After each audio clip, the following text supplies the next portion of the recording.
Welcome, Wide Open Adventures. I got another one for you. And I'm also working on the boots on the ground, which will be happening just as soon as Sarah starts feeling better. But I bet y'all didn't know I am a professional tracker. And I just thought I'd throw that out there for y'all. Just wanted to let y'all know, that I am a professional tracker. And I know how to track these things, and it's all professionally done here. But anyways, guys, I want to get on to this encounter for you. I hope y'all enjoy it. Thank you for smashing that like button on all these videos. If you have not liked this video, please smash the like button. It means a whole lot to the algorithm. Also, thank you for supporting Bringing Hunter Home. All the links are in the description of this video if you would like to help. It is very, very welcomed as we have a long road ahead of us, and I get to see him soon, so looking very forward to that. Let's get into this encounter. Oh, one last thing. If you have not subscribed to this channel, I'd like to invite you to subscribe. We got some really good boots on the ground stuff coming, and if you're not subscribed, you're not going to get a notification. So subscribe, ring that bell, select all so you get all of our latest uploads, guys. It was around June or July of 2018. My father brought me over to his new ex-fiancee's house to play with her kids and get to know her better. Since she was his girlfriend at the time, she had 2 daughters and 1 son. I'll call them Jenny, Kara, and Lyle for the sake of privacy. Well, they lived next to a cornfield which was owned by a neighbor who said it was okay to walk down the main trail as long as we didn't destroy the corn or cause chaos. Basically, just things where common sense was needed.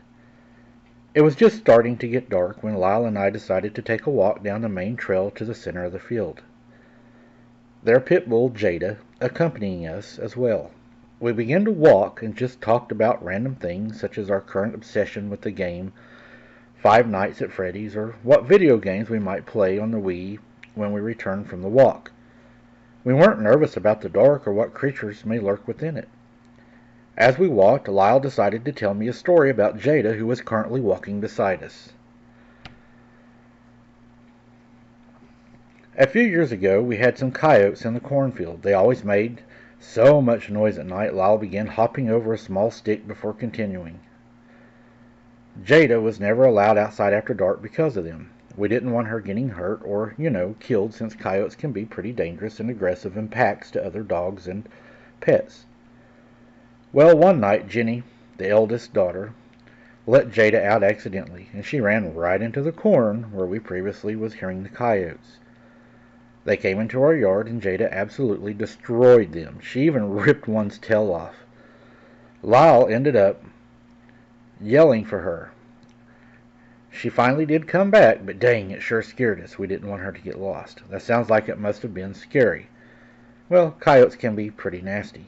I spoke from experience. Many of our cats have been slaughtered over the years by these mangy mongrels. Lyle just nodded and started to ramble on about football, which I didn't care too much for, but I didn't stop the younger one from talking about it, since he's just surrounded by girls his whole life, and I honestly know how it is to be surrounded by opposite gender most of the time. I was raised around all guys. Anyways, we continued to walk, and when we reached the center of the field, we decided to race back down the path and back to the house. A friendly competition, right? So we both took off running, Jada joining us and eventually running in the cornfield, enjoying herself as I almost halfway down the path. Lyle yelled for me to stop and let him catch up. He was beginning to become paranoid in the dark, as everything minus ourselves and Jada had gone completely silent. I let him catch up and began to walk. It was now pretty dark. We couldn't see more than 5 foot in front of us, clearly, so we took our time. A shiver made its way up my spine as we walked, which I thought was funny, but I didn't say anything to Lyle for the fear of him getting really scared and throwing a fit or crying. I didn't want to be blamed for it, since I was the older kid in the situation. As we passed a little after the halfway mark on the trail, we both heard a low, bone-chilling growl from the corn. At that point, we both looked at each other. Other than that, we sprinted back to the house, afraid we were going to die. When we reached the house, Jada was sitting in the garage with everyone else, being pet by my father, who questioned us and what was wrong. Something growled at us in the corn. Lyle blurted out, seemingly to be on the verge of tears. I just nodded, being at a loss for words. My dad's girlfriend frowned slightly, a disbelieving look in her eyes. We were walking back after our race, and when we just about got to the end of the path, we heard something growl right next to us. I pointed, and I was trying to catch my breath. My dad's girlfriend shrugged it off, but I knew my dad believed us. He believes in things like werewolves and Bigfoot. He even claims to have seen a Bigfoot at one point, but that's a story for another time. The next time I went over there to their house, Lyle admitted he saw a pair of glowing red eyes which were about 7 feet tall off the ground.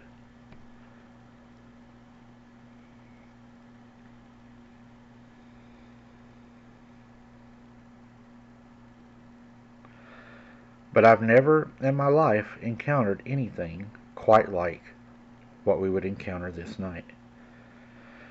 We went back to the cornfield as usual, playing and walking, looking at the stars, and yes, we would take a few ears of corn and munch on 'em as we was walking. But then something weird started happening. We could see the top of the corn moving, but there was no wind. Something was moving in the corn. That's when we got frightened. We started hearing the growls. They seemed to circle us. We started walking back to the house, hearing the growls following us and paralleling us all through the cornfield. To tell you the truth, I was hoping I would not see what was in the cornfield, as I just focused my eyes down the path. As we got finally back to the house, my dad told me that we'd be staying the night.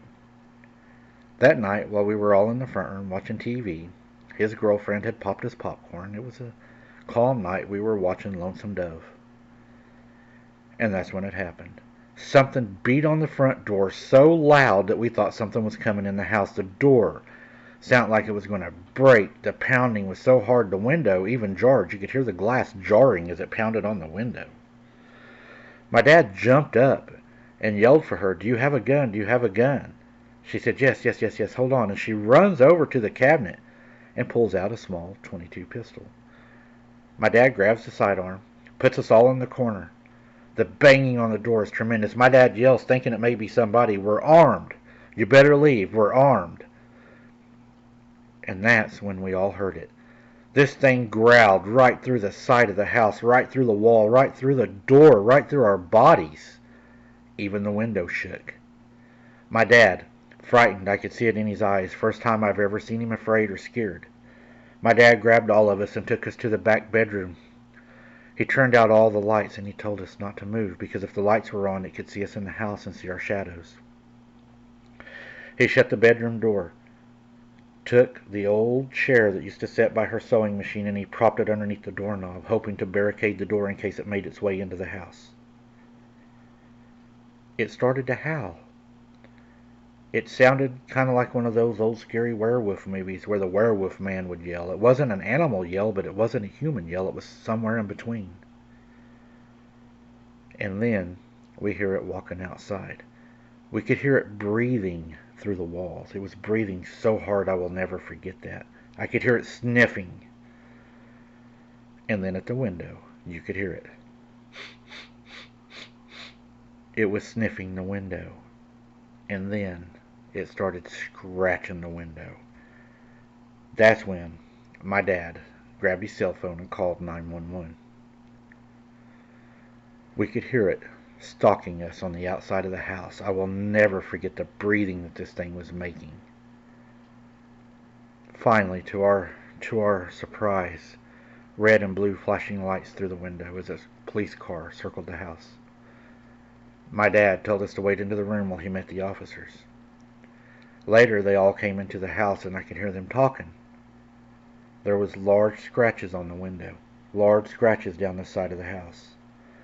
The police officer said that he would let Fish and Game know what was going on, that they should be able to remedy the situation. The next night, Fish and Game was all over. They was driving, spotlighting our fields and the cornfields, even had a helicopter at one point. The next morning, we had all fell asleep. We were awoken by a knock at the door. It was 3 game rangers. They told us that whatever it was should not be bothering us no more, that they had killed a large wolf in the cornfield. One of the largest ones they said they had ever seen, probably what left the scratches on the side of our house that were approximately 8.5 feet tall. They said it had to be jumping up probably on the side of the house because it could hear us in there, which was, they said, unorthodox for a wolf. It could have been sick or old, they said, and kicked from the pack. But then I heard my dad tell them. I saw it walking on 2 legs, and they hushed my dad as they walked him outside. My dad never spoke any more about this, and whatever it was never came back. I'm assuming whatever it was, they did take care of it, but Mike, I don't believe it was a wolf. I believe it was a werewolf or a dogman or some kind of cryptid, because if my dad seen it walking, he would not lie about that. And the look on their face when he said that, they looked like they were talking about something that they were not supposed to be talking about. I hope that y'all enjoyed this story. It scared me really, really bad. And now anytime I drive by cornfields, I cannot help but have a flashback of that breathing and the growling and the scratching that night and the way that it beat on the door. It was like the door was going to break at any moment. Thank you for sharing my story, Mike. Yeah, I don't know of a wolf acting like that, and if your dad seen it on 2 legs, I'd say he probably did see a cryptid. It probably followed y'all from the cornfield. I wouldn't be going into them places at night, guys. You're just asking for it, I think. If you go out into places like that in the dark where you can't see and you're limited, and just think about it. If it's a good hiding place for you, it's a good hiding place for it. So I wouldn't go out there if I was you like that. I'd be more careful of where I go in my surroundings. Kind of like to keep your head on a swivel and don't be something's dinner. But thank you for sharing that with us, and I hope you all enjoyed it. And don't forget, this Friday night will be our live, guys, at 8 p.m. Central Standard Time. Hope to see each and every one of you there, as it will help. Our lives have been a little down lately, so I hope more of you will show up on our lives. And we hope to see you all on the next Boots on the Ground. That'll be soon. So thank you for watching, guys, and we'll see you on the next one.